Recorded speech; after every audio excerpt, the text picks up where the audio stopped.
Boom. Yo, what's up? This is Splendid Ray on Pharcyde TV with my co-host Jeremy Scipio. What's going on, people? And a young man that I've had the pleasure of doing many shows with. You know what I'm saying? I didn't even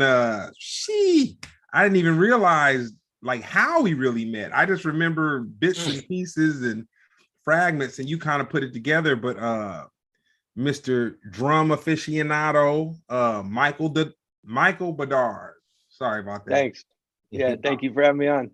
Nah, all good. You know, it's so funny. I was talking to Brown before I left the office today, and I even caught myself saying Mike Bedardo. You know, I was thinking of your Instagram, and I was like, okay, we gonna get it all right. But nah, man, Mike is a dope drummer, man. I had forgotten till tonight how we actually met, but he came out with the Pharcyde a couple of times, and then after that, he ended up recording with Brown and, you know, putting a couple things together. All around dope dude. It's crazy because when I first really heard your music, it was like almost like a hybrid. It was like a hybrid hip hop rock kind of thing or whatever. But I felt like you guys had all the potential in the world, you know, to just like, for what you were doing, there was a class of that type of music. And you know, rest in peace, your bandmate, you know, he passed, and then things kind of took a different trajectory for you guys. Mm-hmm. But I do remember you guys were very talented, man. I remember that like that as a fact. So with that being said, we're going to talk about the other genres of music that you're into and whatnot. But how were you introduced to hip hop? Probably my first memory of anything was Houdini Escape and then the Fat Boys, and I got both of those tapes from my buddy John Henderson, lived around the corner, and I was cracking up, you know, hearing the beatboxing with Fat Boys. I was into like Spike Jones. My dad was all into vaudeville and like all the crazy, you know, all the little weird goofy sounds. And then when I heard Fat Boys, I was like, this is perfect. And so I wore those tapes out. Houdini just felt like a movie. You know, I'd put that on. It felt like I was in a movie. I'd ride my bike around and listen to that. That was in rotation with Zeppelin and my sister's music and a whole bunch of different stuff. And then I went and saw Breakin'. A bunch of us took the bus up Claremont Mesa Boulevard to the Claremont Theater, and we watched Breakin'. And it was like, oh my God, this is crazy. You know, I don't know. I was always an outsider in it, but had a ton of friends that were heavy with it. Like they loved it absolutely. So I had little bits and pieces through the years that I picked up that actually ended up becoming a good collection of amazing music. We don't. It's funny because we always ask people this question, but we never heard anybody say the Fat Boys, which is super underrated, to be honest with you. Yeah. Since I wasn't a part of that period. You know, it tends to escape me. It's just some things, you know, to get childhood history, but I always, you know, hear people say, you know, first the Fat Boys break up and now this. I was wondering, where were you when the Fat Boys broke up and how did it affect you? Oh man, I can't even recall. Yeah, I don't even know. I don't know how to no, I remember knowing, but I don't remember it being like, oh no, you know. It wasn't a big deal to you. No, it was something that I just knew, and yeah, no, I don't know how, but that I do know though about it being heavy to people, but I don't remember where I was when that happened. You like, yeah, Fat Boys will get back together. There's so many Fat Boys in the world. No, how do you think hip hop influenced the world? How's it influenced the world? Yes. Jeez.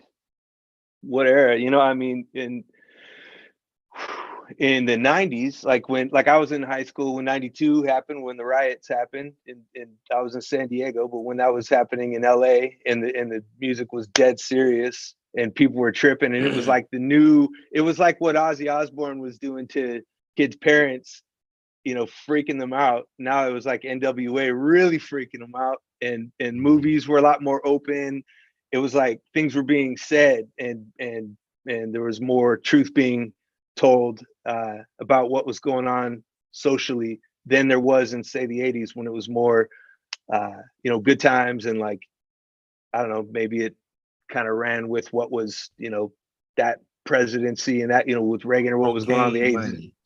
What's that? Said cocaine money. I'm sure. Cocaine money made the 80s all good, man. And then it's like, okay, after the cocaine money burns out just a little bit, then you have the revolution. You know what I'm saying? And it's so funny. I had posted a clip that had Public Enemy performing back when they had Professor Griff, and they were on stage, and it was kind of like Chuck and Flav were almost like a Run DMC, the way they were interacting with each other. Like they were, it was just dope. But they were talking very conscious lyrics, and I remember saying, they ain't gonna never let that happen again, boy. You're not gonna right. Yeah. And crazy that they were doing like Run DMC.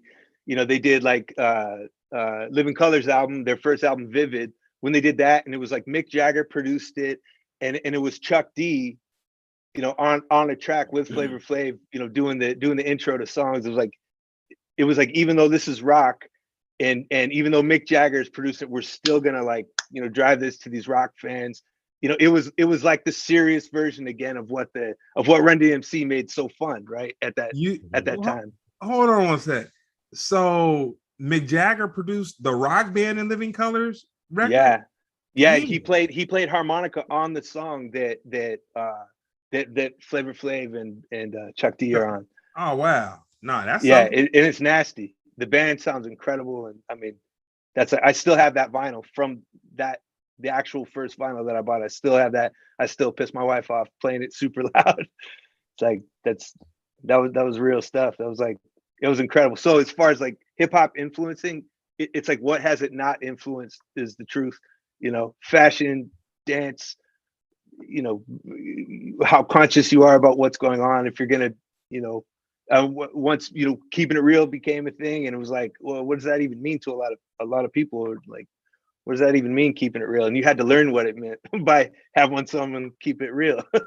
Wow. You know, it's crazy you say that. I almost want to say we did the Montreux Jazz Festival on the Swiss Riviera. It had to be early 2000s, but it was one of Run DMC's last performances. Whoa.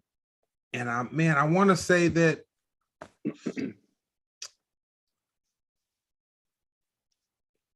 positive the Chili Peppers were there. I know Funkadelic was there, but Living Color might have been there too. Living Color might have been there, and that you know, that could have been some.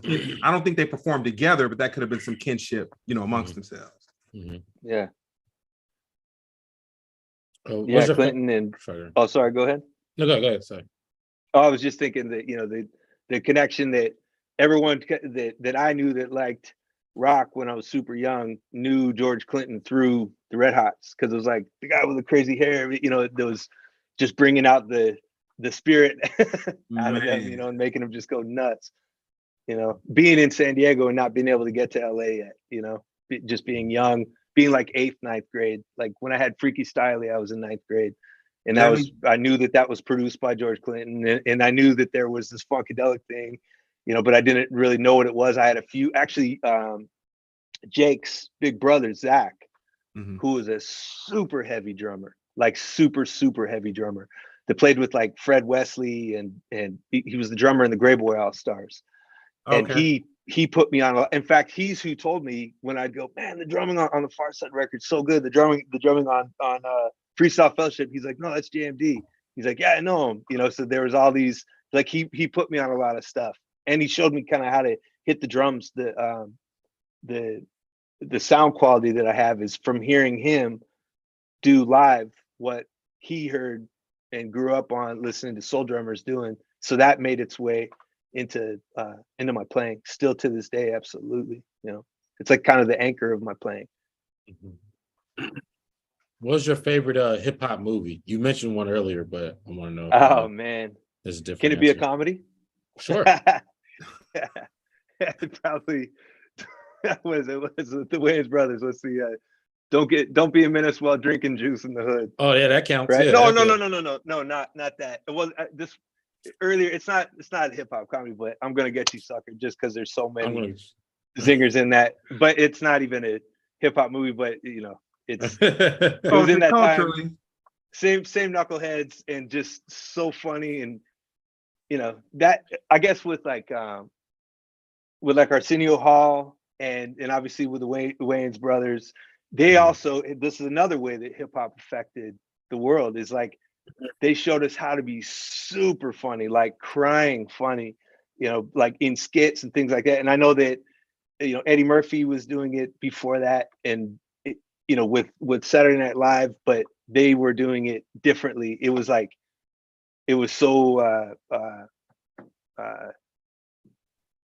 it was like they didn't give a damn, really. It didn't seem like it anyways, though. You know, you'd learn more and more behind the scenes, you know, like when they would talk about, you know, like the others brothers. It was like the Smothers Brothers spoof that the Wayans brothers did, and they're like, we're the other brothers. And then, you know, the guy would, the producer would be like, come on, get out there, stick your ass out, do the thing, you know. It's like having them, you know, just like, you know, uncle up. And they were showing the whole world that, and everyone was like at the dinner table laughing about that. That was incredible that they pulled that off. But so that Boys in the Hood, incredible. Jeez.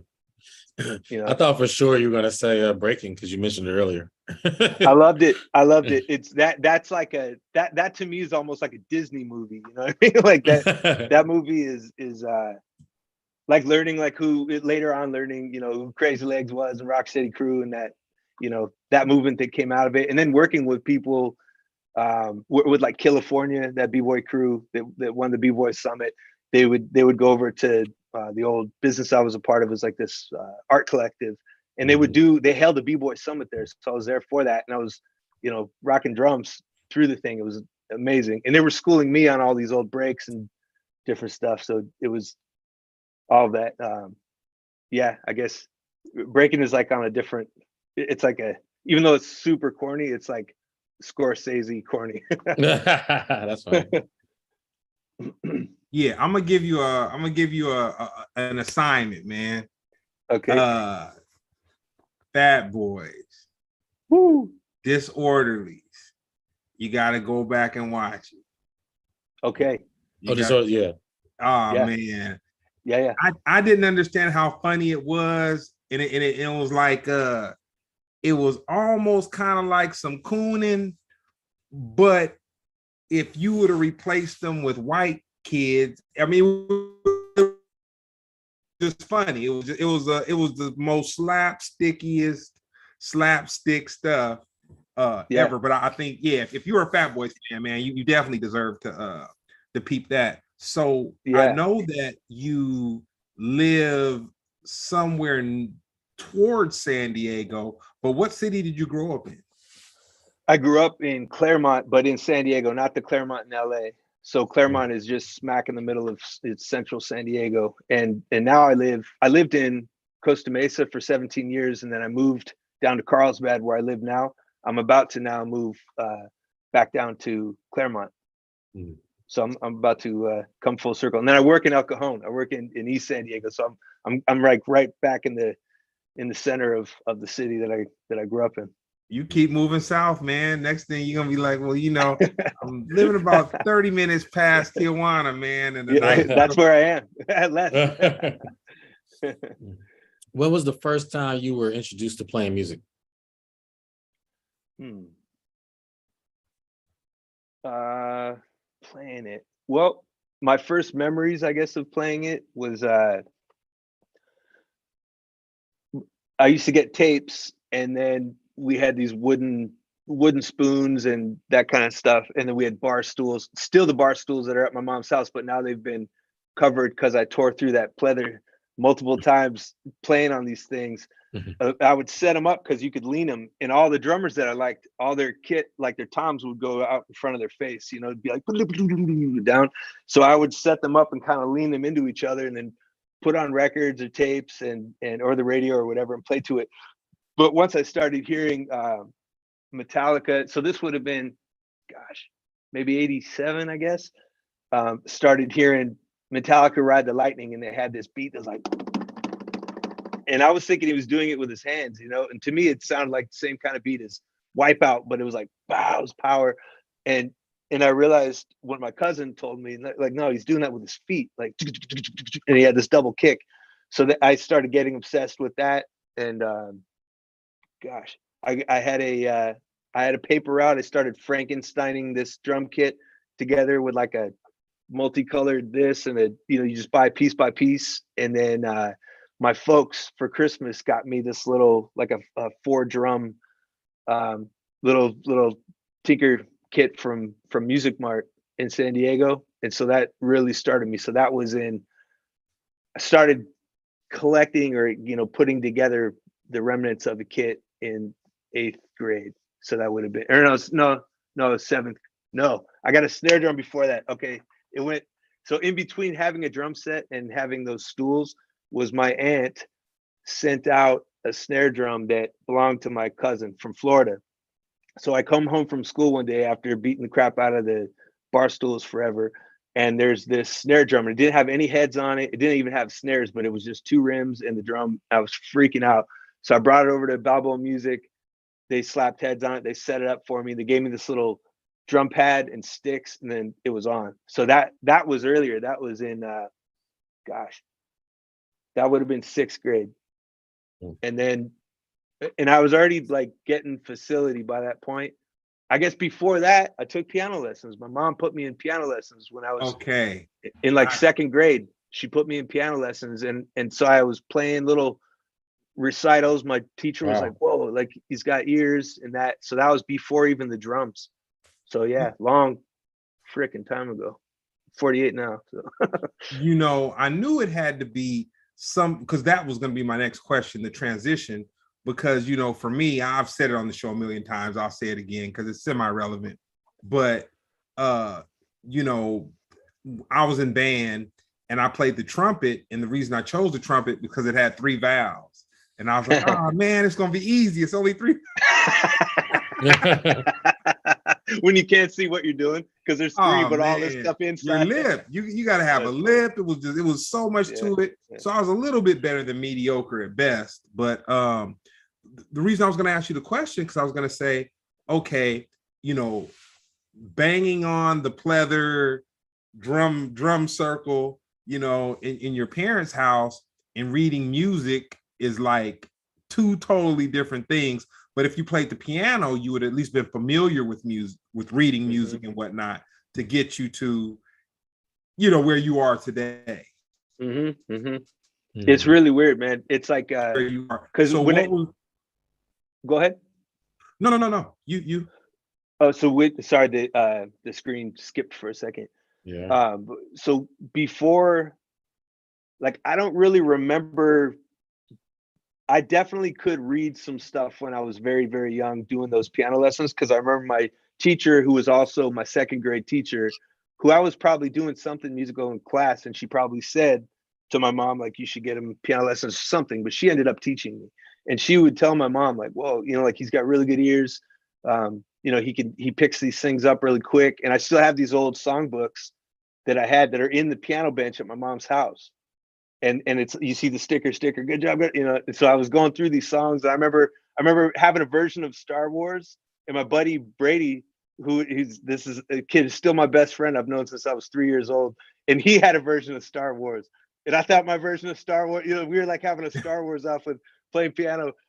So there was like a little era of that was a little bit before even the drums caught me. But once the drums caught me, man, it was crazy. And then I struggled really bad in school to read music. It was very, very difficult. And the music program I had, it would kind of fall apart and it would come back together, fall apart. It was underfunded for sure. But it had me going to other places. I had me going to taking the bus over to Mira Mesa or, Mira Mesa High School to go do their 2nd semester thing so I could learn. And then I ended up getting this teacher, Henry, who saw that I wanted to learn, let me into the drumline 2nd semester because it was open class. So you could be from another school. So then I had a school to do you know, the drum line with, it was really good. And that led to me doing a drum corps, and then an international drum corps, and then teaching the drum corps, then writing for the drum corps. And then all this different stuff happened in a few years after just getting out of high school that kind of accelerated everything, like precision, you know, and like rhythm and like dynamics and really listening and like knowing how to register when something gives you chills, why it gives you chills, you know, and that kind of thing. And then that you can't put into words. It can only be experienced, and then you attain it, and then you go forward, you know. Man, when you came to play for us, I didn't know nothing about anything you're talking about right now. Oh, bro. I did not know anything. I thought, okay, he's cool. He plays this kind of rock style a little bit. It works with what we're doing for right now. And that's It's funny, man. I was wounded, bro. When you asked me to play for you, man, I was like maybe a couple months after Calypso died, and I that wasn't the bottom, actually. I went way further towards the bottom, you know, over the years, but it felt like that was the bottom, you know. And you were just like, hey man, you know, you want to come? I was like, what the fuck? I lost it, you know. And that's when I started. Then I put the reading to test, because I'm like, oh shit, like I gotta play this Dilla stuff. And so I went through, I showed it to Jake. I notated every damn note, because you know, he free tapped out all those kick parts in running, and they sound like they repeat, but they don't repeat. And I'm like, I don't want, you know, what M-Mark's doing, you know, once he hits the track. I don't want to be, you know, flamming with that and doing all this other crap. I want to know it. So that's when I went and did those gigs with you. I was like, I studied that. I wrote it. You know, I didn't do it for all of them, because you guys were a lot more laid back, and you were like, oh man, it's cool. Just, you know, just play with it. And but I loved that about it, because that also showed me how to do that. And just the fact that I got to go, no rehearsal, just jump on stage the first gig we did out in Denver, you know, and I think that was the first time I met Imani. I had met Brown. Oh no, I met Imani at Threshold Music also. But it was just like, boom, let's go, you know. And I loved it. You threw me into the fire, and you trusted me, and told me about business. You told me about what you were trying to do with your life and all that. You really inspired me. And you did change the trajectory of my life with that, because you got me to even go outside. I mean it. You got me to go outside of music over the years. Many people that know me know that.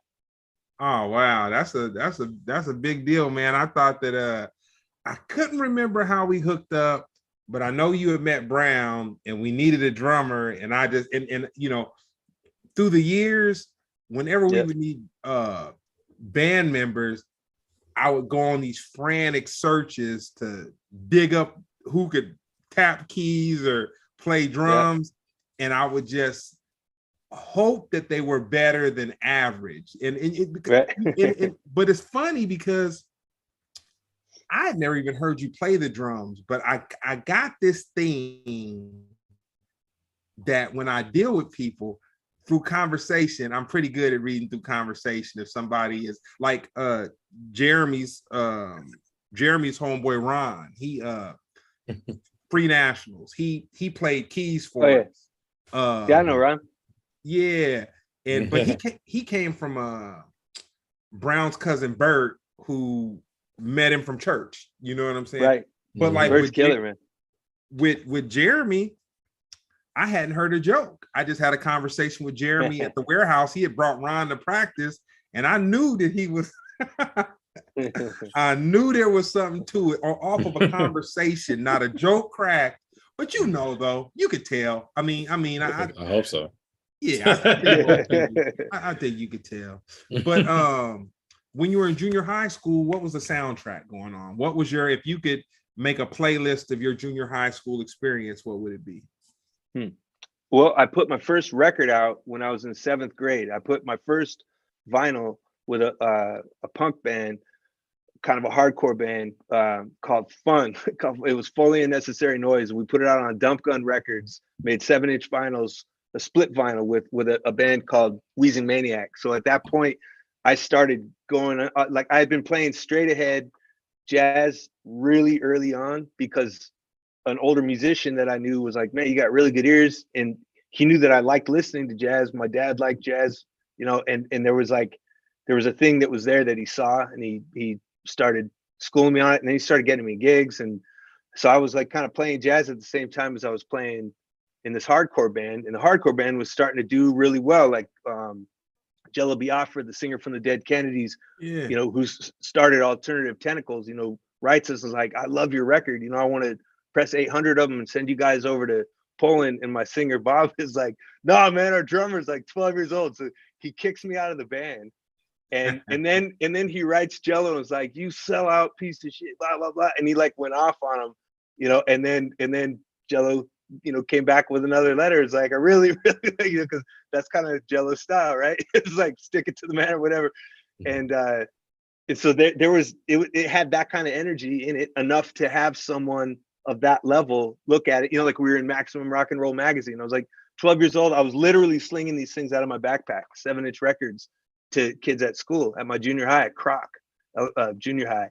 And so my soundtrack was like, there's a band called Voivod that my singer put me on. It was really like, it to me, they sound like, when I heard Tool, I thought Tool was copying them, because it had this thing. It was like kind of like rough but mathematical and like precise at the same time, but it was all hairy, it had edges, and it did things to me. It made me feel a certain way. I loved it. But then, like, I was also way into the Police at that point, and then Sting had left the Police, so he was getting all smooth with his music, and that was kind of bringing me more towards like more soul music. And, you know, like, why does Sting sound like that, you know, in my little young mind. And I was just taking in a massive amount of music. So I'd say 7th and 8th grade, it would still be definitely, well, even 6th grade, Houdini Escape, Fat Boys, License to Ill, Voivod, Metallica, Ride the Lightning. Voivod's album was called Nothing Face. Ride the Lightning, gosh, and then like a bunch of just Led Zeppelin for sure. But all, because my sisters were a lot older. My sister was she was 9 years older than me, and then I had another sister who was 4 years older, and they were like all crazy, and they were into all kinds of music, and, you know, they're just being crazy girls. And so I was hearing all the stuff, and like they'd get in a fight with their boyfriend and all his records were left, you know, and I was in his records, literally like a garage full of but she was dating this bum who he had all his crap in our garage. You know, he like threw a can at my mom. You know, this guy's like my dad roughed him up and the whole bit, and like all this crap was in the garage, and I was just like, yes, I was listening to all these records. So there was a lot going on in a lot of music. It was just a ton. I was sponging up in junior high. Yeah, there was a band called oh no, that was a little bit later. But once I discovered Rocket from the Crypt, this band, I started hearing more because of my singer also. And then I started like going, oh wow, San Diego has some like incredible bands. I want to see them someday, you know, and started like finding my way to clubs and things. And we were playing clubs. I was playing clubs literally at 12 years old. I was playing Brick by Brick, The Spirit. Dude, the gig that we did the night that Calypso died, bro. That was the first place I ever played, when it was called The Spirit. Before, obviously, long before we played there with Calypso. Two things I want to mention. One, you said that you were listening to the Police. As of recent, and when I say recent, I mean like in the last 7-8 months, I'd heard the Police music, and it was interesting. One of my close friends, his dad was like, man, them boys trying to do reggae. And I never looked at it like that, man. I never looked at it like that. And it hit me, and I was like, he had something, because he knew a lot about music. He had a lot about music. He knew a lot about music. And then the album's called Regatta de Blanc. It's called White Reggae.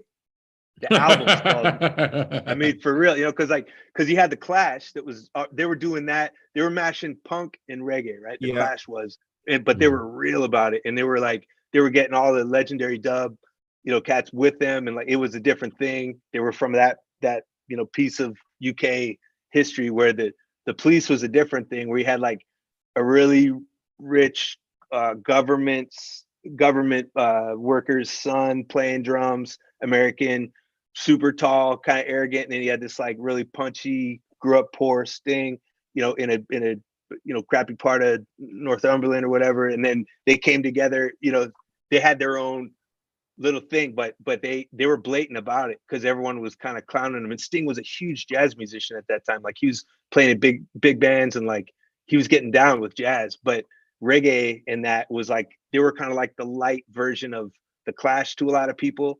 And then I'm sure to a lot of, Black music fans, it was like, come on, that thing, like, oh, great, here we go. Here's another, white group doing the thing. Like you, Jeremy, I saw you doing whiteface, No. rabbit, dude. And I looked in the comments and somebody said, I can't believe you did that. You said, and I'll do it again. That was the best thing ever, bro. I like to preface it as in saying that whiteface doesn't exist. That is a term. Blackface is a term about minstrel shows. Whiteface is a clown makeup. That's not the same thing. just having it's just fun. fun. Exactly. As it's not. It's a whole different thing. But I understand people have to do tit for tat. But it was fun. And dude, it was awesome, bro. And that you were doing Lose Yourself. There was so much irony in the whole act. It was awesome. It was great, man. It was great. You gotta commit, man. For sure. Thank you. That's what makes all the best comics. Yo, who are your favorite comics? Like current comics? So there's this guy named Jeremy Scipio who's amazing, bro. I mean, you see him at all the local clubs. I mean, this guy, I could tell he's gonna be a freaking star. I just think that a lot of people need to get out of his way and let him do what he's supposed to do, and he's gonna be the bomb. After that, there's another guy named Jeremy Scipio who's immaculately talented. No, I don't know, because I'm biased because it's like my friends, you know what I'm saying? I can name a bunch of people, but at the same time, it's just like, I'm kind of rooting for everybody on the come up. I just say somebody who I just ran into recently, I don't think could get enough love is oh my gosh, I just ran into him. I hate that. I just lost his name. His name is Dylan. No. He just put out a special on YouTube and it is amazing. Dang. Yeah, you have to come back. Is he LA? No, he lives in Houston. You know what? Here, I'm testing my skills right now. Let's see. No, I love it, man. I'm telling you, like me and my wife, we go and see comedy shows and like I used to. Did you know Chris Evans down in Costa Mesa? No, I don't. He did a comedy night. He did a free comedy night that I went to. He had Aziz on it, like way back, like in 2002 maybe. And he had like Doug Benson was coming in there and did like pre-marijuana logs. And he would just bring down a grip of really good comedians, and it was free. It would be at this spot, Dirty Nelly's, which is like but just a little Irish pub. And then it was at this place. It's now the Wayfair. Actually, Pharcyde played there when it was Detroit Bar back in the day. But that place, he was packing that and bringing in killer comedians, and it was free comedy all the time. But then he had his name is Chris Evans. Yeah, Chris Evans. I literally looking up. There's another Chris Evans who is way more popular. Who is I can't even get to this guy. Chris Evans. This would be Chris. This is Chris Evans. It was Chris Evans comedy night, and then it was Chris Evans free comedy night. Like he was doing. I mean, this went from like 2002 till like 2000. Is he British? He's black and he's American. But no, I'm for real. I just looked it up. It's no shade. I'm just I didn't think it was shade. It was just funny because that was just funny. No, I'm legit. I'm looking right now. Is this British dude named Chris Evans? I put comedian in to see. But yeah, I mean, everybody working, man. I can't, can't say nothing. People, you say, Jeremy Scipio, people go, who? I mean, I can't hate on that. But and I will now, man. If you come down to San Diego or even Orange County, I'll go see it. Oh, I love going to comedy, man. I'm actually headlining Mic Drop on March 25th and 26th, if I'm not mistaken. And Mic Drop, it's I don't know exactly where it's at, but it's in San Diego. Also, all right. I go to La Jolla. To the comedy store. So cool. Man, I'll be there. Anything you do, I'll come out. I'm gonna see if I can get a date there right now. But the comedian I was talking about is Ali Siddiq. Oh yeah, Ali Siddiq is great. Yeah, he's killer, man. Yeah. One of my I feel like my weaknesses is storytelling. I could be a stronger storyteller. Some people will say like, oh, he's great. I still feel like I need work. Ali Siddiq is one of the best storytelling comedians I know, period. Yeah. Yeah, and I actually was fortunate enough to run into him at Disneyland like 2 weeks ago. Like he just happened to be staying in the same hotel. It's No crazy. Yeah. I was like, oh snap. But yeah, because I watched this special, just like like a fan would. And when I seen him in person, I was like, what are you doing here? And he's like, what you doing here? Nice, man. But yeah, that's the current comic that I'm like bigging up. That's the dude. Cool, man. Right on. Mm-hmm. It's funny. It's like what bands were back in the day. You go, who are you listening to? What do you, and that's how you find out. You see people that love it, and you ask them, and 9 out of 10 times they draw a blank because nobody ever, what you love, who you love, but then you draw a blank as soon as you're asked it. It happens every time. Well, the thing is I try to get a more unique answers because though I am a comedian, I'm also a fan, and all my answers are going to sound like your answers at the end of the day. You know what I mean? Right. Like I could give you a long story about Richard Pryor, Eddie Murphy, or Dave Chappelle, but you don't. That's not unique. You could hear that from everybody. Hey, what about Rich Hall? Rich Hall? No, let me see. Bro, you need to go back into the time machine and go look up Rich Hall early on stuff like late 70s and then through like the mid 80s. And his big thing was he ended up getting like a big like Pizza Hut commercial. But I went and saw him. He was a pretty clean comic, super genius, super funny, kind of deadpan, sort of like the demeanor of like Chevy Chase or something, but different. He went deep with his jokes, and he made me think a little different. He was rad. They say he's still active. I haven't heard wow. of him. That's crazy. Yeah. I'd love to see him. Yeah. But yeah, I see he did the Edinburgh Fringe Festival. I did that 2 years ago. Nice. Well, that's a lie. It's been more than 2 years because of the pandemic. Yeah, time's flying, man. Yeah. We're almost 3 years outside the pandemic. That's crazy. Yeah. Yeah, that's nuts. Let me see. At what point did you realize you can make a living off of drums? Well, like I said, when I was in 7th grade, I was selling those records. I was selling records that my band made, and I wasn't putting money into them, but I had a paper route, and I was making money, and I was buying drums. I bought, I started boxing. I bought a set of boxing gloves, 2 sets of boxing gloves, a punching bag, set of weights, bought a surfboard. I was like, all right. And so I started like feeling independent about doing things, making money and turning things into, commerce of some sort. And then when it happened with music, so the guy that I told you the guy that started me playing jazz, he ended up becoming, ironically, my band director at the end of 9th grade. My band director left. We had a really great band director at Madison High School. And then she left, Jackie Crump, and then he became my band director. And I had already done years now of playing like, the Revlon little, mini fashion show at the Red Lion, like small corporate events and things, playing straight ahead things with him. And he paid me. And sometimes it would be like $50, $75, but I was a kid. It was like, I'd have, my sister drive me to the gig or whatever. And I would just jump in and do it and listen and follow. And, I started learning that I could do it then. I started cutting albums because of, and unfortunately this cat passed away, but massive influence on me. Craig Zarkos, who is a drummer, producer. He was who I was producing all the Lucky Lonely stuff with. He did all of our videos.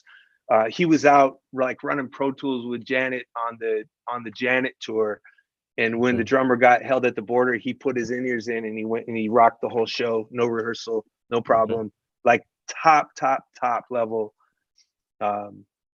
drummer. He started getting me session work when I was like 15 about 15 at this little studio that was doing, like in San Diego, there's this guy named Leonard Tucker, and he sang all the jingles in San Diego. So it'd be like, boom, boom, boom, boom, boom, right? He'd do any brand, he would sing it, and he's like the voice in San Diego. Well, they would record a bunch of this stuff. It was that circle. Craig got me in sort of with doing sessions out of that room. And so I started making some money then. So I guess somewhere around 15 or so, I didn't know if I'd survive on it or whatever, but I but I loved it absolutely, and I wanted to keep I had to do it. I still have to do it. I have to do it in some form or another.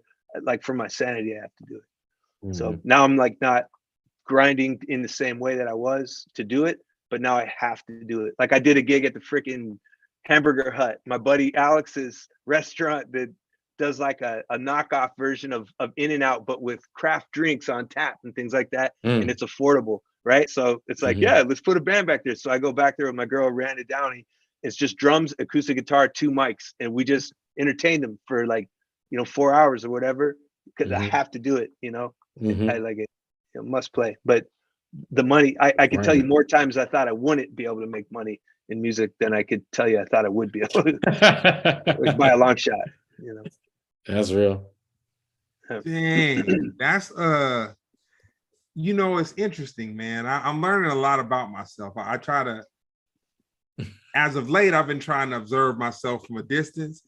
I didn't know anything about of that about you. Like we never talked about none of that stuff. Not that we were supposed to, but I thought that you were just a dude who liked rock music a little bit and you could play the drums kind of cool. And it was more like serendipity and it just, it just kind of worked out. But I didn't realize there was a method to the madness. That's what I'm saying. Like there was a lot of serendipity though. You're right. It's things happen, that crazy thing, when it's like with I don't know where you guys are, like with the faith in God, but it's like in the times when I've been the most agnostic in my life, the most crazy crap happens and tests me and goes, really, are you sure? You sure there's nothing? Like there's no one behind, there's like no one pulling you up right now, you still you go, give me a sign, and then the plane falls out of the sky. You're like, well, whatever, you just ignore it, you know what I mean?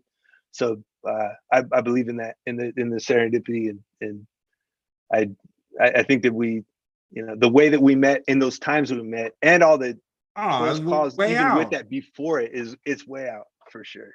And you saying Claude, that was the one. I don't think we might have mentioned it during the interview. I know we mentioned it before we started it, but because for me, I wasn't around Threshold too much. Like my way was kind of like, I've always been like, the music is not for me. Even when the Pharcyde first started recording and just whatever, I never was around. I more or less heard the after product after they did it, and then I would kind of hang out in the studio a little bit, but it was kind of boring. It was because you're hearing stuff chopped up and it's not together, so it's not. It's not gonna, until you know what you're listening for. Like it's not gonna make sense to you.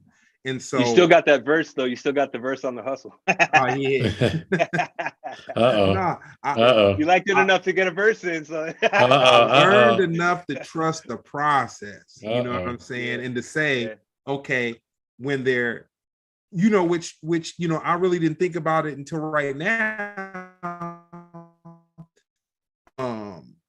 The times when I was in the studio, crazy. I felt on my side of things, you literally went like this. You went still, and the song goes like this. I did right. You did like in the Hey, I heard it. I ain't gonna lie, I heard it too. It was. That's great. I was gonna ignore it, but that was funny. I did it right. Oh shoot! Oh man, I miss you, Mike. Man, we got to get together, man. Seriously. Pupusas and Mexican food. We gonna hook it up. Yeah, we're gonna hook it up. Yeah, that place was bomb. So how did you hook up with Artesia Pro? Artesia Pro, man. Okay, so I was out on the road for almost 3 years with Donovan Frankenreiter, and I was not musical directing. I was road managing, singing, playing drums, roadieing. We ran super, super slim, but we traveled worldwide, 250 shows a year. So all over the continents, except Africa. We never went to Africa. They have not with me. And I was kind of burnt. I proposed to my, then girlfriend, now wife, and made a plan to get off the road. And I was like, all right, I'm going to go in and do this teaching concept where I've got 4 electronic drum sets that are going to face each other. I'm going to teach 3 people at once. I'm going to hit them each for, I'll cut it down and do like $55. an hour or whatever. And it's going to be the three of us in headphones. We can do it anywhere. Won't piss anyone off. It's going to be my own thing. I'm going to talk to Roland and we're going to just make this happen with these electronic drums. That was my plan to get off the road. What really happened was I got off the road, got married. My mom ended up having dementia. And so I bailed. Thanks. I bailed. Well, before I left Orange County, I took a job with a water company down here. So I was just walking like up to 10 miles a day out in the sun, listening to podcasts, listening to tons of Bill Burr, because he would talk drums and just make me crack up, or, you know, go down rabbit holes and just blip, blip, blip, you know, doing water meter stuff for hours. That was my gig. And it kept me to where I could be off the road. But at the same time, I started working on this ticketing app. There was a gamification where you get a whole bunch of people to play down for a cheap ticket price. They play down a game, and you play with odds of 1 out of 25 or 1 out of 10. Obviously, the one ticket's more expensive than the other. This thing funnels down. You can end up getting artists that can sell out a 3,000 seater and get them to play like a 600 seater and give them the same guarantee. The same amount of people played, but they lost. Good luck next time. You spent the price of a beer, right? This is the concept of this app. So we started talking with Live Nation, who said, if you can make this thing make 25 cents, we'll buy it. We started taking like crazy ass meetings, and I put 2 years of my life into developing this thing, the game, the branding, the everything. During that period, that would have been 2018. And then I moved down because that was already like kind of in the cards, I'd say, for you know, coming down to be closer to mom. And then my wife was open to moving she was working in Irvine at that point. And so we wanted to be north San Diego. So we landed in Carlsbad. So it's still, you know, 35 miles south to my mom's place, but it was a lot closer than we were. And so then I came down when COVID hit. My wife got laid off a week before COVID.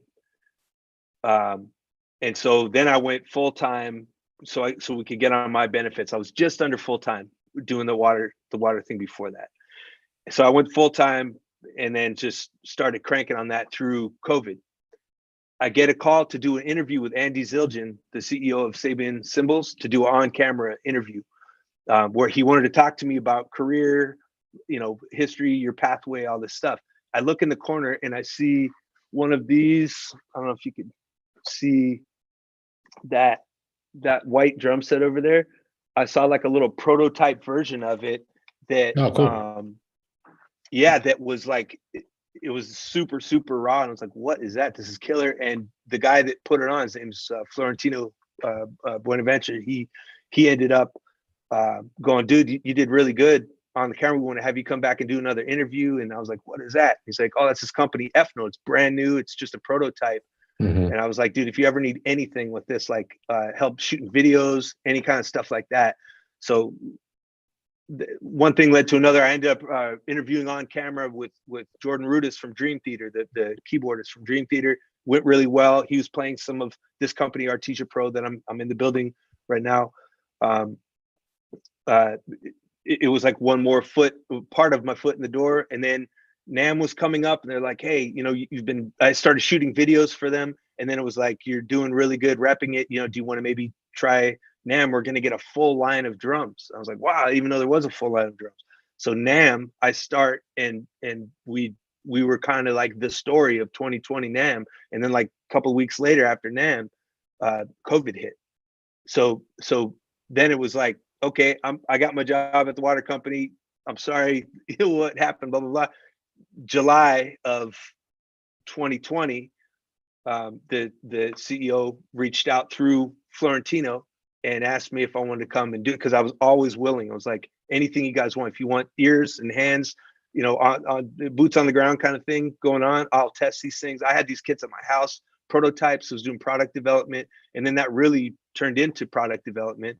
And then we started making moves in the market and started taking a bit of Roland's market share on certain things, and people stopped denying it. You know, we were slowly becoming undeniable. And then I ended up with a piece of a product that got made. That was my idea that I drew on a board in my room. So I was like, wow, okay, this company, like, this feels like home now. So it ramped up quickly, and I'm like, globally, I'd say I'm like the one. I'm the one that, like, what do you want to talk about? You know, like, I get calls from Italy, or like emails. Hey, this thing doesn't work. We use Google Translate to communicate back and forth. I do product support and customer support, and we try to be the company that you can actually get on the phone, the company that's going to be there and take care of you. That's the beginning of every conversation. Sorry to hear it. We'll take care of you. What's up? You know, it's like, because if they're calling, usually they're calling because something went wrong, or, you know, they don't know how to work something. Or, so this is like a whole new venue for me where I can use a technical mind to execute, scratch the same itch in my brain that musical directing used to be. It's fucking, Man, it's crazy. I knew the wild boy, not the genius, man. You know what I'm saying? Yeah, now I'm all gray and like I knew the wild, I knew the young wild, you know what I'm saying? I mean, you wasn't wild like that, but I mean, you know, you were younger, wild, a little, yeah, you know. Yeah. Dang, I wouldn't have never known. That's amazing. Yeah, so I'm counting my blessings now, and I'm hoping that things continue to build the way we're trying to build them. What job do you feel like gave you the best life experience? What job, man? Gosh, man, that's hard. It feels like, well, the gig with Jordan, because it tested so many different things over time. You know, I started as her drum. I was the first person to audition for any instrument for Jordan Sparks when she won. And Stevie Salas, her then musical director, he was an American Idol musical director. He was someone that I had worked with many, many years before, like 10 years before, and didn't talk to for a bunch of years. And even had like beef, like, I worked on all this. Rah, rah, rah, rah. I was kind of being a bitch about it. You know, he was calling, I wasn't answering. It's like, later on, I find out, dude, I tried to call you for this gig, for that gig, because there's a give and take, right? In That's the how business, that works, there is. Yes. And I was busy, you know, trying to be, you know, I'm, you know, up on my horse or whatever, being an idiot. And being, you know, you got to find your balance of what your principles are, and then you got to get knocked down some steps and put things back together and hope people still like you and want to work with you. And, but, you know, it's like, by the time I ran into him and he said, I've got an audition for you. This girl's amazing. She just won American Idol like a couple of days ago. Her name's Jordan Sparks. I'd never watched an episode of Idol, but I looked her up on you know, super early YouTube and saw amazingness. And so I went up there. I brought my MPC 2000 XL with some, which my roommate Nate gave me like the crash course in using it like how to use a MIDI controller to use it live, so that I could run it out to pads. And then my buddy Derek also helped me with that. And then brought up all that stuff to the audition. And then I was first of maybe 300 people to audition. And this audition went on for months. And the very first time I loaded in my stuff at SIR in Hollywood, I come back out and it's right before the Christmas parade, or before they're doing the whatever the street sweeping for, you know, cleaning out the street for it. I swear I run in, like put the stuff down, run out, and my truck's on the thing, off to Hollywood Tow, right? So goes to Hollywood Tow, cost me like, you know, $800 or something that I don't have. It was super stupid expensive because I couldn't leave. I had to do the thing. I had to go and, you know, finish what I started. My girlfriend, who lived in Boston, who I was like, you know, I may marry this girl. She lost it. Like, where's this going? Where are we? She left me. So now I'm like, wow, okay. My car's like, everything's going wrong. I hope I get this gig. So like, you know, months later, I got the gig, and I'm going out to do immediately my first gig. We did a warm-up show at the at the Viper Room, just to kind of get the bugs out on like a 4 or 5 song set. Next morning was like, all right, we're flying out after this thing, and we have to be at this was like a one of their showcase times or whatever. Fly after the gig, not even red eye, just night flight over to New York, and we're doing Good Morning America in the morning. The tracks aren't all figured out. There's like all kinds of crazy crap going on, but the single just got released, so we have to be there. And I'm going on the freight elevator. You know, the sound check there is like 1 a.m. And then you perform at like 6 or whatever it is. It's really random. And then right after that, you get vanned over to Regis and Kelly. At that point, it was Regis and Kelly. And then you just do all this, hop around and do TV dates, right? So we're going up in the freight elevator, and right next to me, I'm starting to feel kind of, whoa, like, shit, am I nervous, or like, am I not breathing enough? What's going on? Because I started getting the nerves, because I was realizing my little stupid flip phone is like battery died because so many people were blowing it up all of a sudden. And I was like, whoa, shit, I'm about to play on Good Morning America. And I looked to the left, and it's Steve Martin, and he was the guest, and he's on the freight elevator, just sit next to me, just all, calm as a cucumber, obviously, and just chilling. And then I'm like super lightheaded, and I'm going, oh, what if?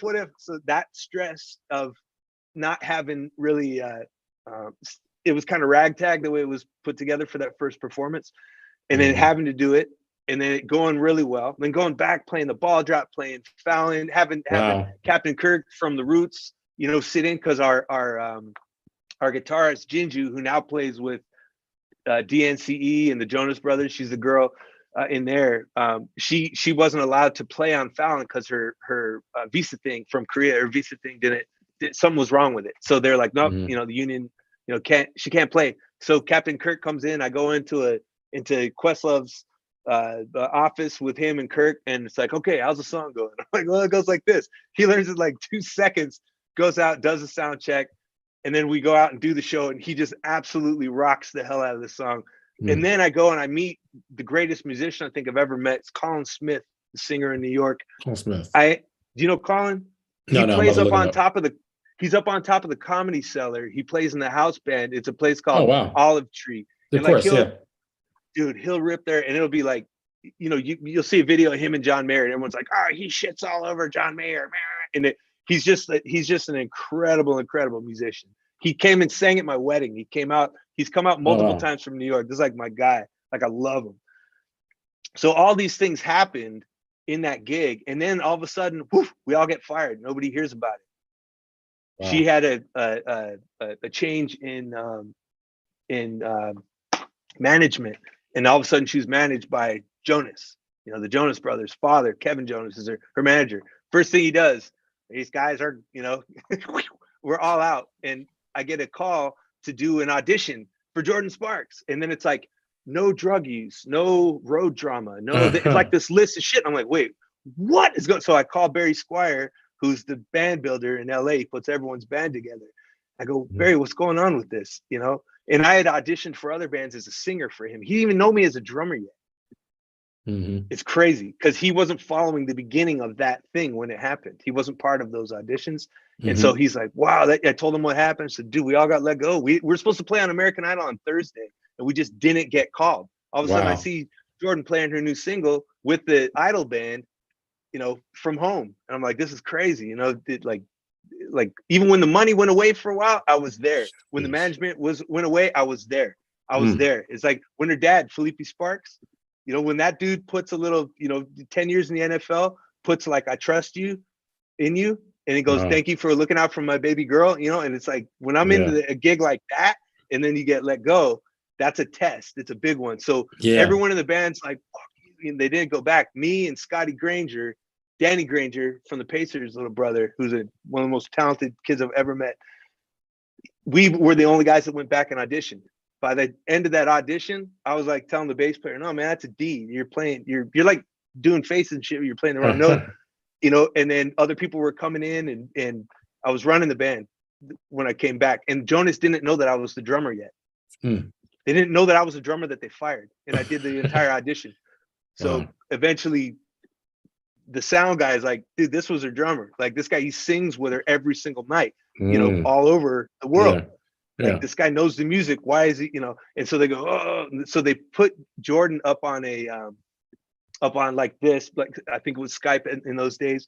And she's like, Mikey, she's like, oh, hey, what's up? And I'm like, girl, I'm like, they let the whole band go. Like, that's what's up. I'm here to audition. You've got a new band, I guess. And she's like, what? And she's like, well, you got to be the musical director, man. Like you run the thing, boom, boom, boom. And then they're like, well, we've still got, all these guys like Mariah Carey's band's all here and everyone wants to audition to get this gig. And dude, during these auditions, Michael Jackson was in the next room doing all the This Is It rehearsals with Jonathan Moffett. Wow. And so we stayed. It was just bonkers. This audition was crazy. And Janet was there. So you had Adam Blackstone and all those musicians that play on all those gigs. They were all there in the next room to us. And so it's just this head cutting thing. And so Jordan goes, well, what do I have to say? And they're like, just say the word. And she goes, word. And then she hung up. And so I was like, well, cool. I'm the musical director. That started the whole what year thing. that had to be like 2009, right? 2008, 2009. That was 2009. That was 2009. Wow. Yep. So I rocked with her from 2007, did all the gigs, did Madison Square Garden with her 4 times.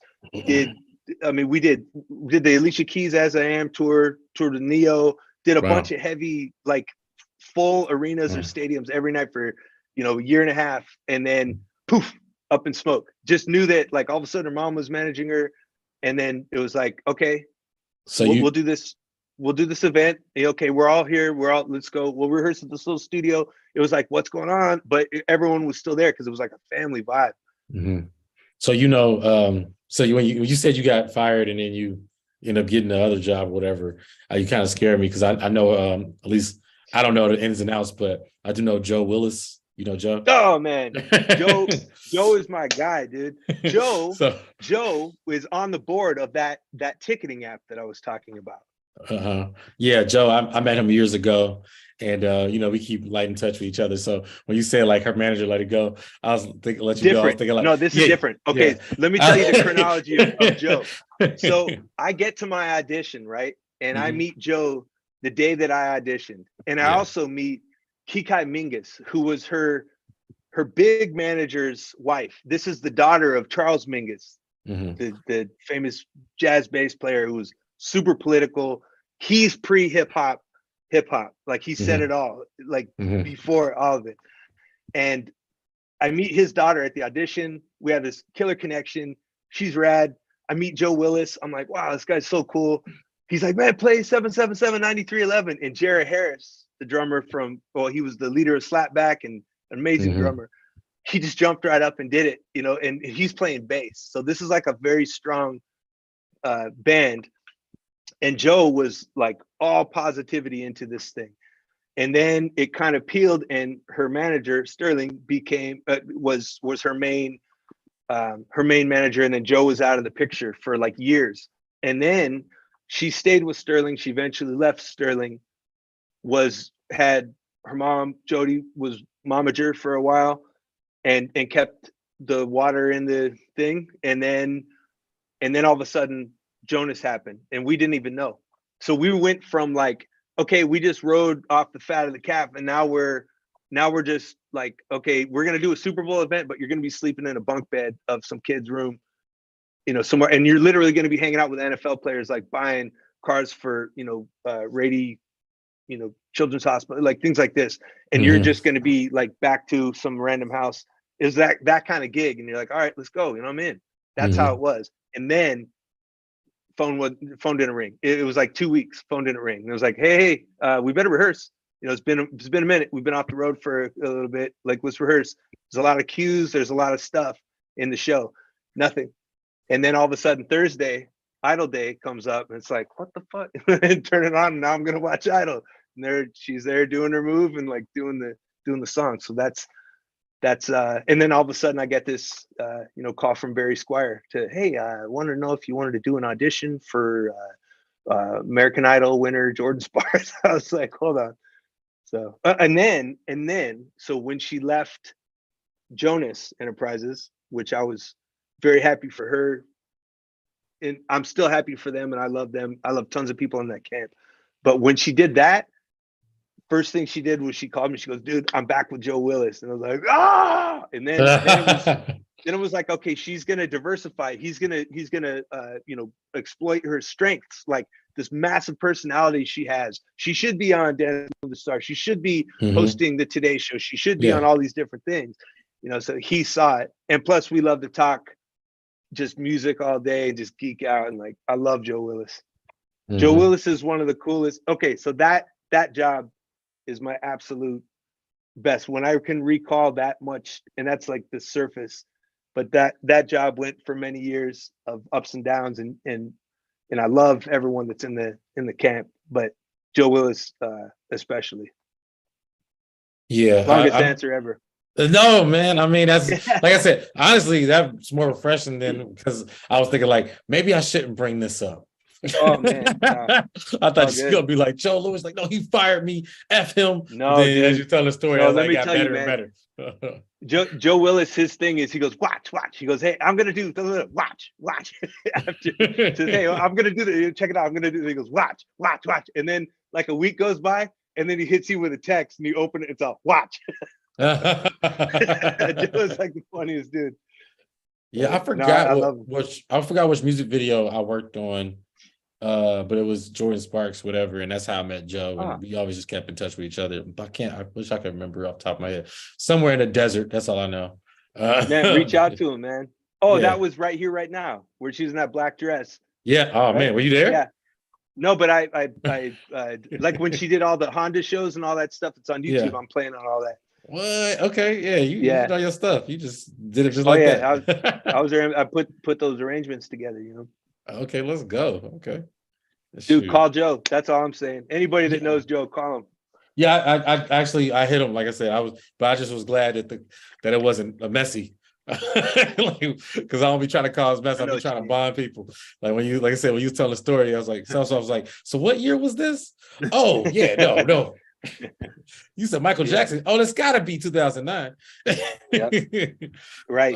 Yeah, but check this one out. As far as the Michael Jackson thing, we were playing Pretty Young Thing every night. It's basically she'd go, okay, we're gonna do 1 or 2 covers a night, and the rest is gonna be all off of her first at that point 2 albums. And so, it would always be something from Michael. But we were doing PYT in Utah at that rodeo arena that's gosh, I can't remember what city in Utah. And we played and then got off stage, and then that was the like, where you were when Michael died, right? It's like that I'll never forget. And I was with Jordan and with Scotty, who basically was like our Michael in the show. He's like just incredibly talented and out there. And so we were, that was like an atom bomb in the middle of the tour. Just and then it was like the next however many nights that we did that song, it was just like impossible. That song went up like 20 levels after that. But honestly, that sounds like amazing. Oh, sorry. Go ahead. Oh no. No, go ahead. You honestly, your thing was a little off. That's why I noticed. Go ahead. Sorry. Oh yeah, no, it's been freezing. I got to technology. It's too much. It's too much powerful conversation going on right now. Chilling in the Death Star, bro. I love you're in the Death Star. Yeah, no, man. Your stories, are taking up the megawatts, the waves, You got some powerful ones, man. I'm proud of you, man. I'm proud of you. I saw you when you was right before you grew legs, man. You was just a tadpole, man. Had a tail. You know what I'm saying? No, that's dope. You're high on my list of thanks, bro. For real. Like I remember a conversation you had with me. I'll keep this super short, but I remember I was a mess. It was right. Calypso was like, he was kind of everything to me, man. Like I was in 6 different bands with him. Like his dad came out from Texas and like spent Christmas with my family. He died January 28th, 2005. It's like he spent Christmas. His dad came out, stayed with my family, and like we got down like we're family. And when that happened, right after, I was a mess, dude. And I went to, after you called me to do that gig, that was like sunshine already. But when I got there, I remember getting to the hotel. I remember being real stressed out because I was like, shit, man, you know, like I'm about to just go on stage with the Pharcyde. It was heavy for me. And I remember you calling me and going, hey man, come down to the little lobby bar. And I came down there and you were just like, I'm so sorry about your partner. And you're like, things are going to be okay. You told me something about your life. And then you're just like, man, what I want to do is I want to focus on getting money. Like I want to focus on like building a business and you started talking to me like nobody was talking to me, man. And it wasn't like you're saying, I'm going to do this by being a shady, you know, you were just saying, you were telling me about your goals, bro.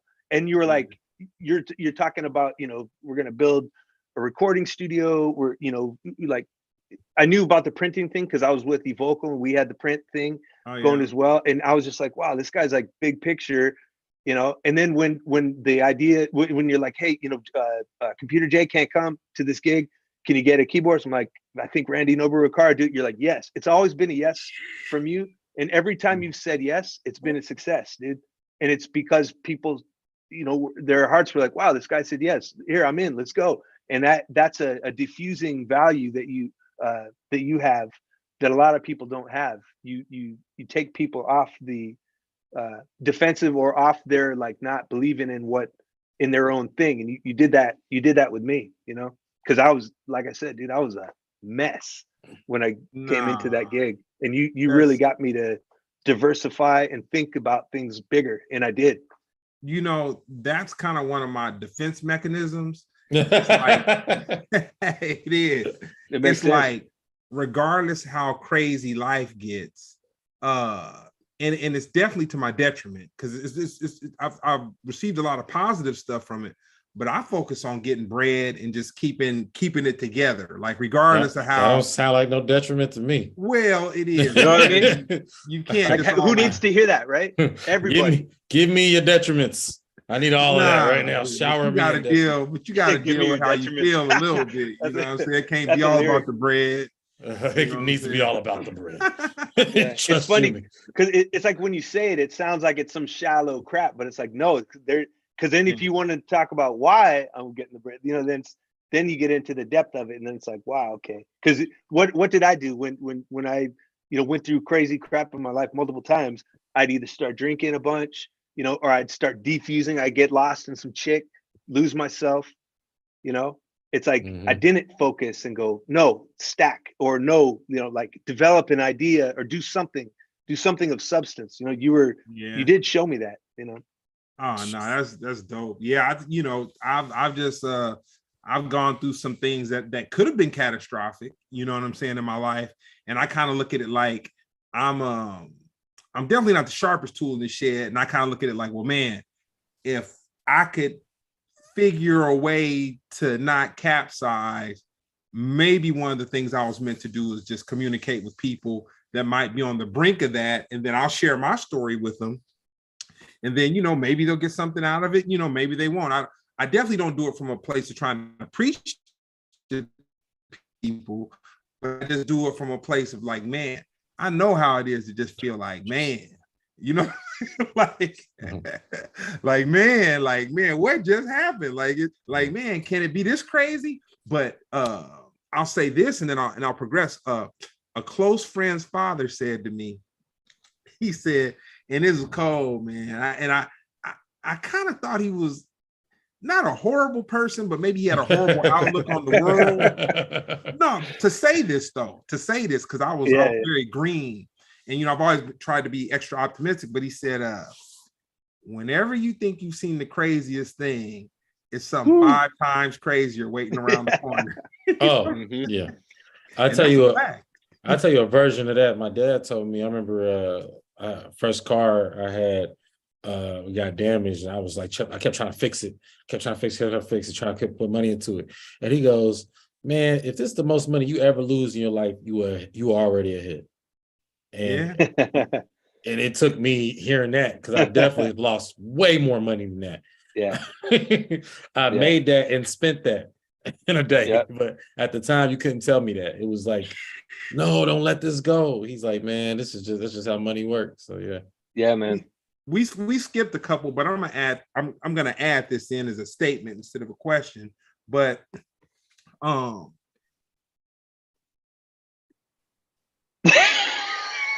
and we'll just say universe. I'm not gonna get into I'm not gonna get into the semantics of religion. No, hold on. It cut you out. You went, so anyway, I'm gonna get. And you just chilled like that. I just looked into you. You be calling it out though. I don't be calling it out. He's funny. I'm sorry, man. Say it again. Say it again. Yeah. So no, I was gonna say I'm not gonna get into the semantics of it, but like I believe that you know, if you stay focused and if your intention is halfway decent, you will find your way, you know, some kind of a way. You know what I'm saying? That like that's a fact. So with that being said, if you were to do a biopic, what would be the title of it? Oh man, if I was to do it, the title of it would be wow, what a good question. It's funny because I have a I've got a notebook where I just not a notebook, I've got a notepad in my iPhone that I all I do is band names. I mean, I could scroll and scroll and scroll and scroll, just goofy ass band names.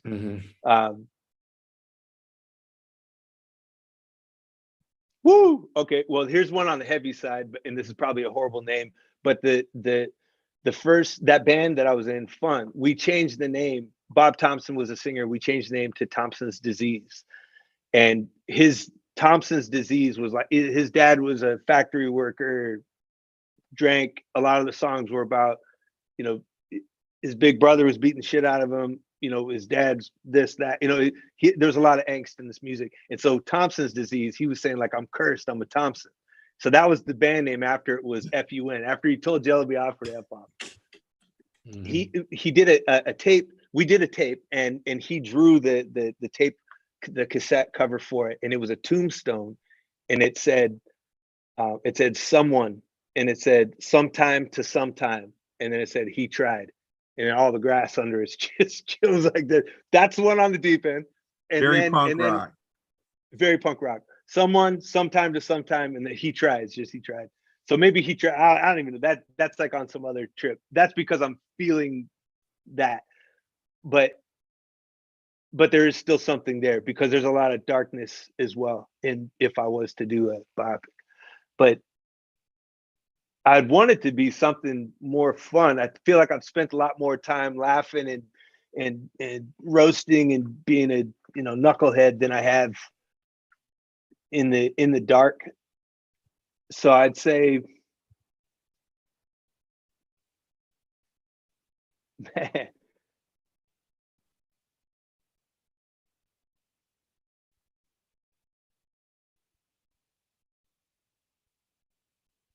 And no, it'd be something corny. It'd be something corny. Like today I sent the GIF of Mikey likes it. This girl said, hey, they used my name today. She's Norwegian. She's like, they used my name Solveig in an ad today. And they said, hey, well, at least it's not Solveig helping you. And I go, well, you got Karen. Like they're basically saying that like a bitchy woman is a Solveig in there. And then I sent her the GIF of like Mikey likes it. No, as if like that's my struggle of, the kid eats cereal.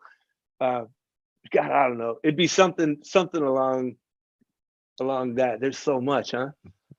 There's so much in it. If you were, for one, I don't even think about a biopic of my life. That's insane. But maybe, are you gonna eat that? Maybe it's Are You Gonna Eat That? I think that's what it is. Are you gonna eat that? Are you gonna eat that? You deserve one, man. You know what I'm saying? You deserve one. You didn't been around the block. I think it's Are You Gonna Eat That? Are you gonna eat that? Are you gonna eat that? And who's playing you? Who's playing me? Yeah. Oh man, some hammerhead, split-eyed Simpson-looking dude like me.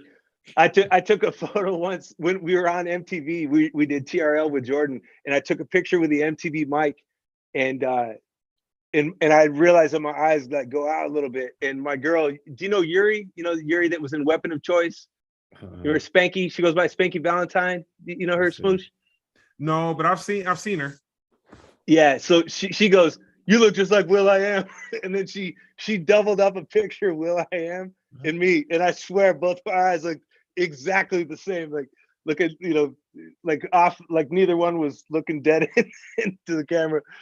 I don't know, man. I'd want it to be. I'd want it to be something funny, man. I feel like humor heals everything and it makes you smarter. I told my wife today, like I was like, yeah, man, I'm doing a podcast and there's a comedian on there, and she's like, wow, because to me, comedians are rock stars. That's the way it's always been. Because I always think of you as smarter, braver, blah blah blah. That's my thing, and I love it. And in certain circles, I'm a comedian. With my friends that know me that I'm super loose with, I can get them just rolling, or like with your auntie or whatever, that you get them rolling, and it's fun as hell. But you look up to like, wow, though, you went up and did that, and that's why I love Kill Tony, right? Is because it's just people just biting the dust, but then every few of them like crack through it and all that. But yeah, I remember the origins of Kill Tony. I remember exactly. Yeah. I was part of In LA. The pre-Kill Tony before. He used to just host the open mic on Mondays or Sundays and Mondays at the Comedy Store. And he was just known for being that asshole. And which the goal of any comedian is to, how do you make money off of something you do naturally? And that's what Tony was able to do. I admire him for that. Not that's much crazy. Else. No, okay. Okay. Real quick, dude, I love watching David Lucas rip him, dude. David Lucas tears him up, man. Yeah, we've had David on here. He's one of the first comedian friends I had. Like he's cool. Yeah, definitely plan on working with him in the future, actually. But yeah, I've done a show. He's between here and Austin pretty often. Right. But yeah, he's definitely one of the dopest comedians. Yeah, he riffs. Yeah. Real quick, what are some of the biggest myths, or the biggest myth you could think of about percussion? Biggest myths about percussion? Yeah. Whoa, what an interesting question.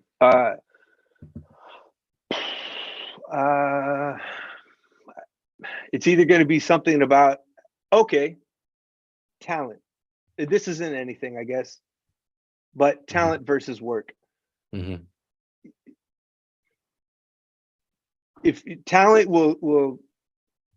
talent with percussion, talent with drumming, will get you like noticed at certain levels and get you opportunities, and some of those opportunities you're going to bite the dust, and that teaches you, or it tests you whether or not you're going to get back up and either go back after you just totally shamed yourself and you're going to show up again, or you're just going to disappear into the world and never be seen again. That happens over and over and over. So I'd say with it really is with anything, but just the amount of work it takes. Like you have someone like Tony Royster Jr., who's probably the most complex, incredibly dynamic drummer living.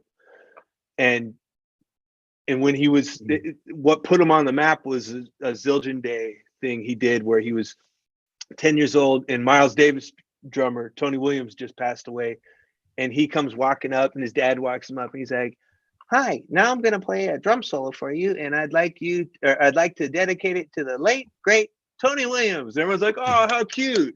And then he just came and he changed the world. He was 10 years old and he changed the world. He literally took every guy that was playing of any age and he shit on all of them. I was a little bit older than him. He shit all over me. He shit all over my idols. Shit all over everybody. That wasn't talent. That was at that point work.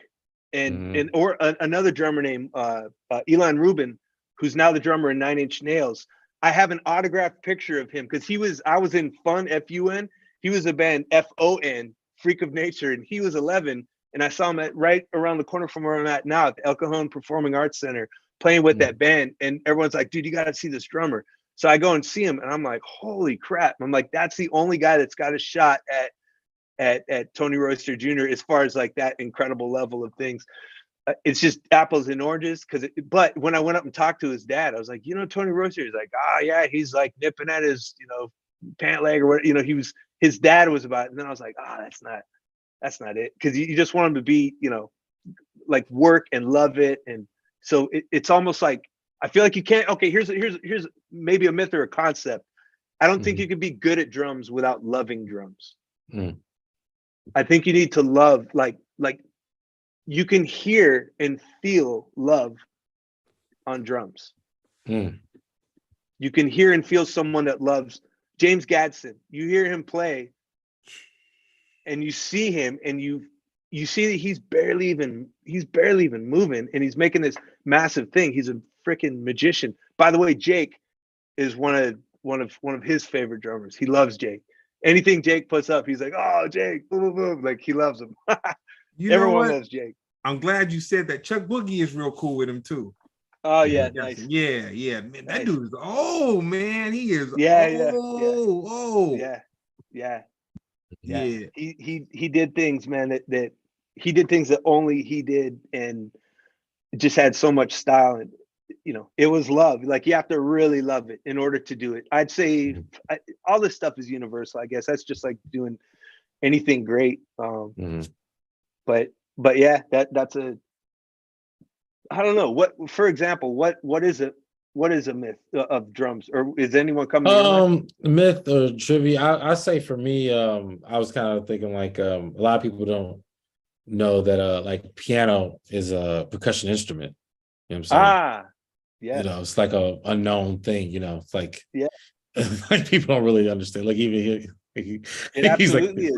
Jeremy's not only a smart comic, he holds a lot of he holds a lot of knowledge.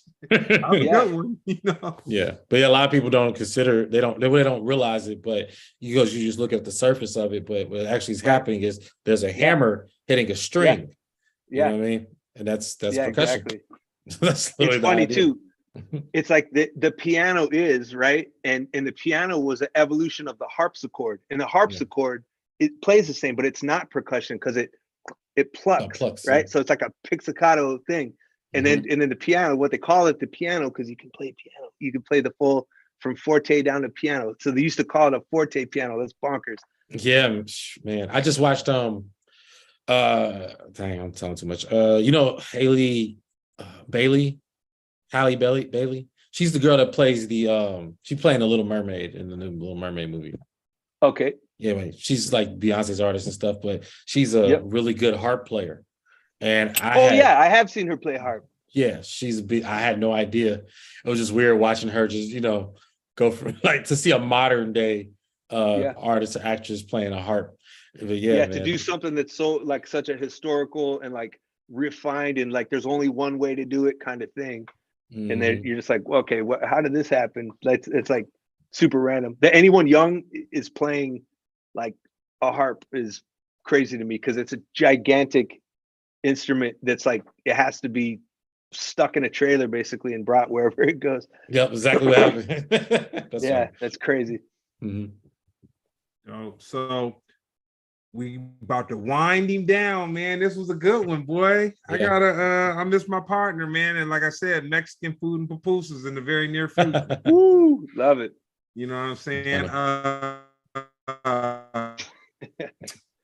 First thing that pops to your mind when I say that, Trump 2024.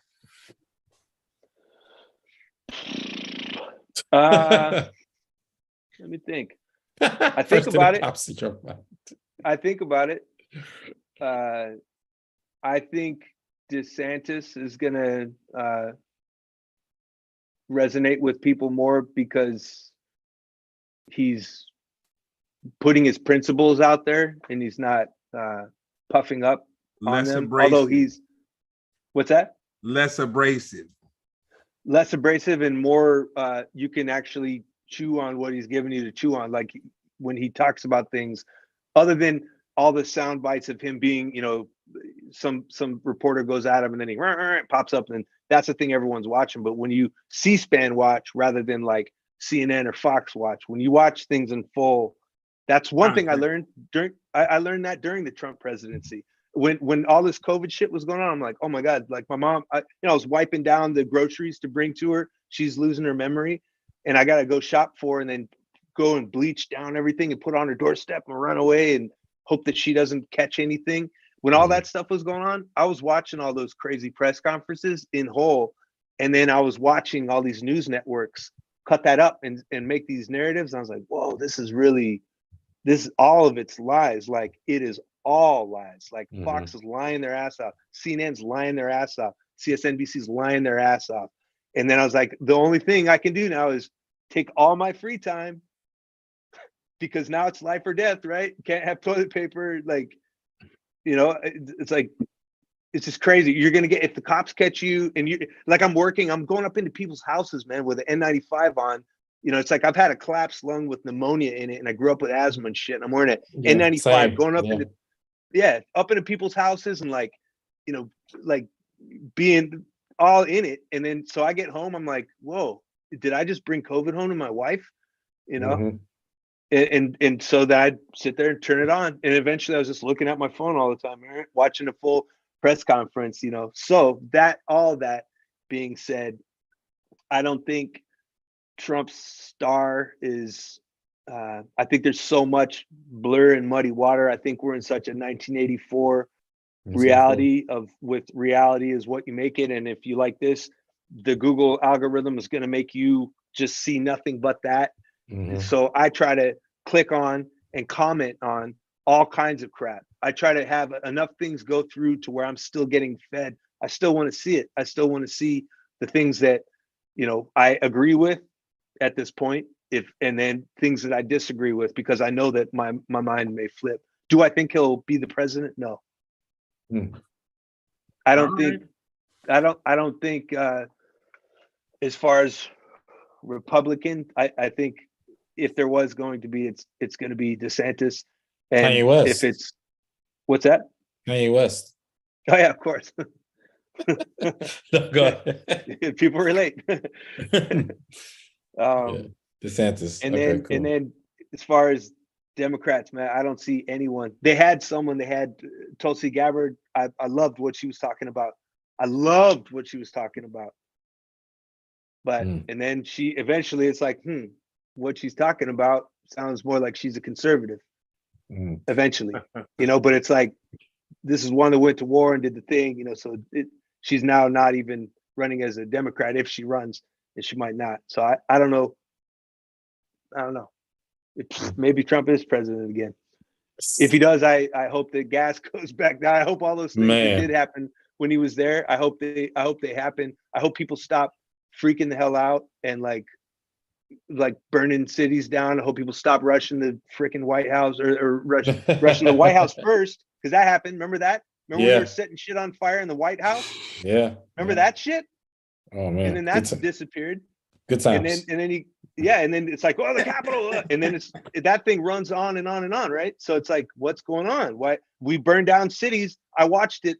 My buddy George walked around for months, in Portland, and when this happened last night, and he just filmed all this stuff, put it on Facebook, all of it. He didn't say anything about it. He just filmed all of it. This happened last night, and he'd go out there and just film, and that city burned to the ground, man, over and over and over and over. No one said anything.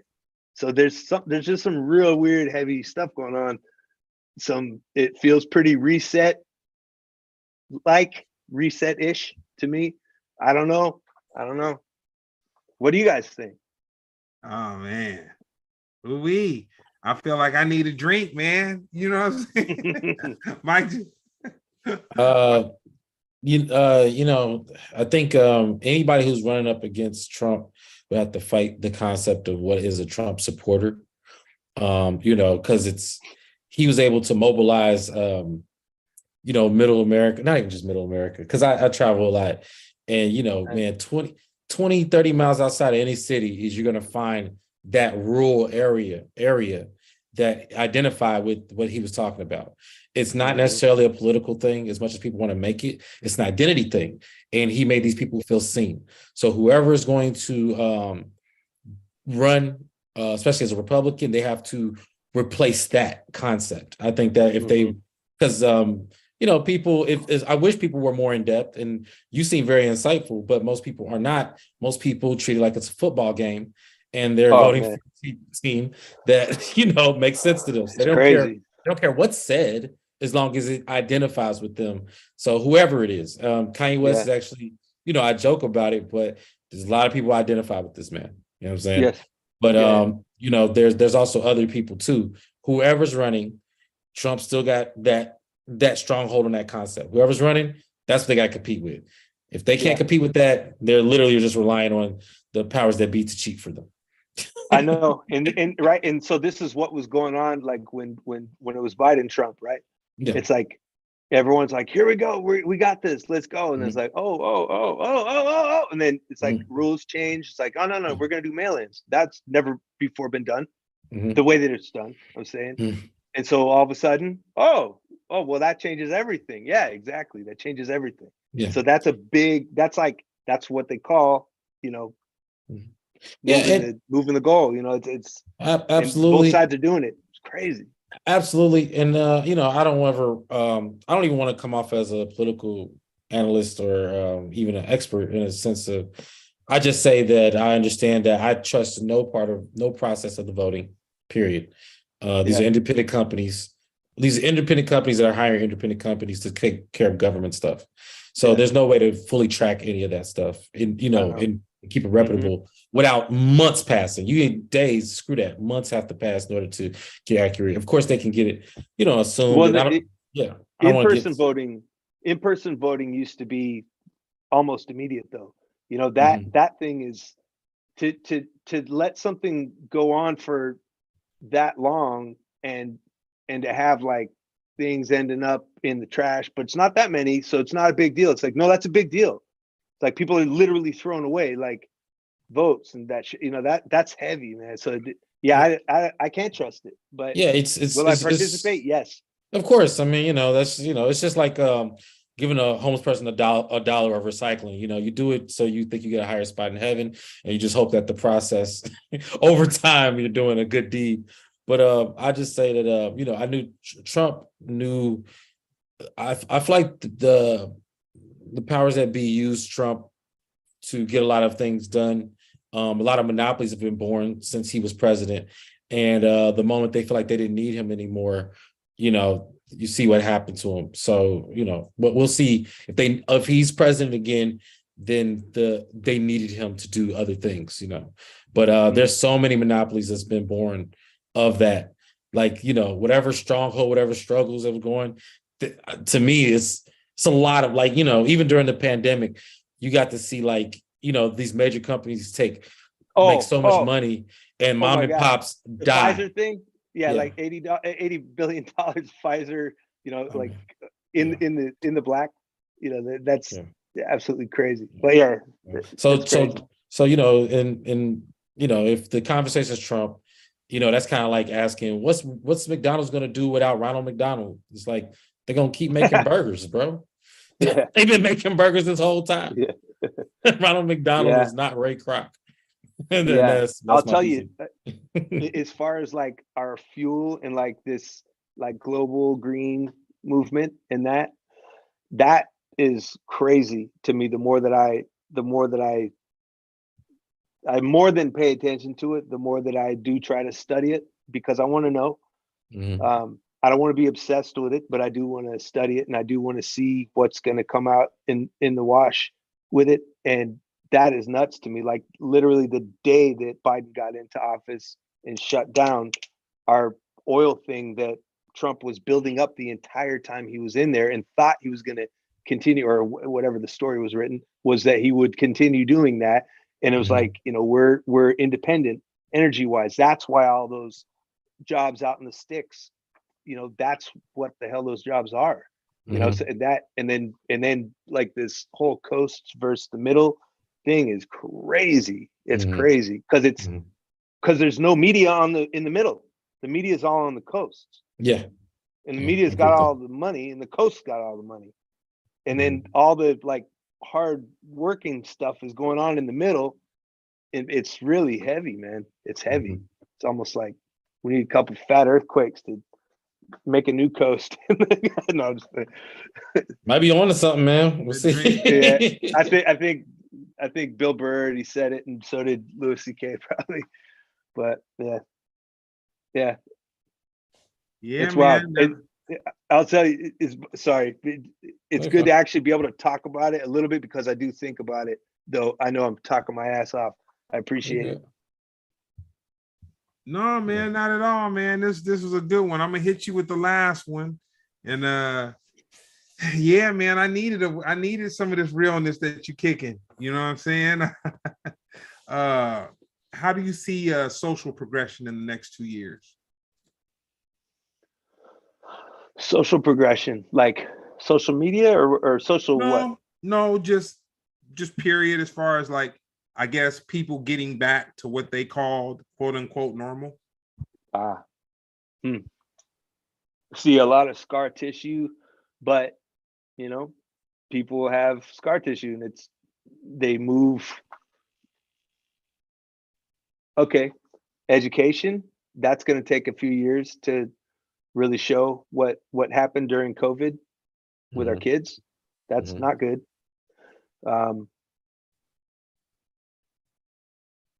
But there's a grace, I think. I'm sure that this will go away over time, because we all, you know how it's like, you say, like you break your leg or you break your arm and you go, oh God, I can't wait to get my arm back. I can't wait to blah, blah, blah, you know, and then you get it back and then you're just doing the same stupid crap and you take it for granted. I feel that we will. Yeah, we'll kind of be, I mean, look at us. Look at what it is now. You know, it's here we're in our 2-year cycle of politics, and it's more hateful than it's really ever been. I'll say, like, I remember the first time I remember realizing, and I voted for Obama twice, but the first time I remember realizing, like, wow, like this is getting, like, feeling like it did sort of in '92, but with major volume of social media and news media smashing on everyone at once and making us all hate each other, was like 2014, and it was right around when there started being little hints at maybe Trump coming in and that, you know. But I guess, like, all the craziness with the you know, cops and all the protesting and all that stuff was already going on. It was starting to boil, but it just feels like it's like a science now, like it's super refined. Like, how many times Facebook is going to tell you that they've revised their you know, their was it not terms and conditions? Yeah, the terms and conditions, like, privacy policy. Yeah, it's like, by the way, every time you take a shit and you like hold it down, we see your dick, and we're gonna, now that's public, and you're like, well, I want to sign in and talk to somebody, and yeah, I'm gonna keep talking to it, so everyone signs it away, and then you know, it's a, I don't know, man. Socially, I think we're pretty wild. I do love getting out and seeing people. I did see a ton of people during COVID because of my job when I was doing the water thing. But I miss people. I obviously miss shows, because that's a life that I was in that I'm no longer in, is on the same level. But I don't know. I hope that there's more people trying to understand the other side. I hope that there's like some form of centrist movement that's not considered you're a pussy because you won't decide this or that.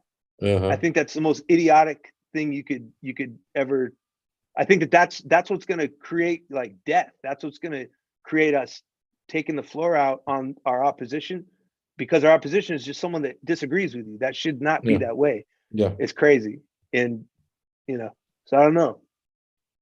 Social sports teams. Yeah, yeah, exactly. Yeah, I think I'll.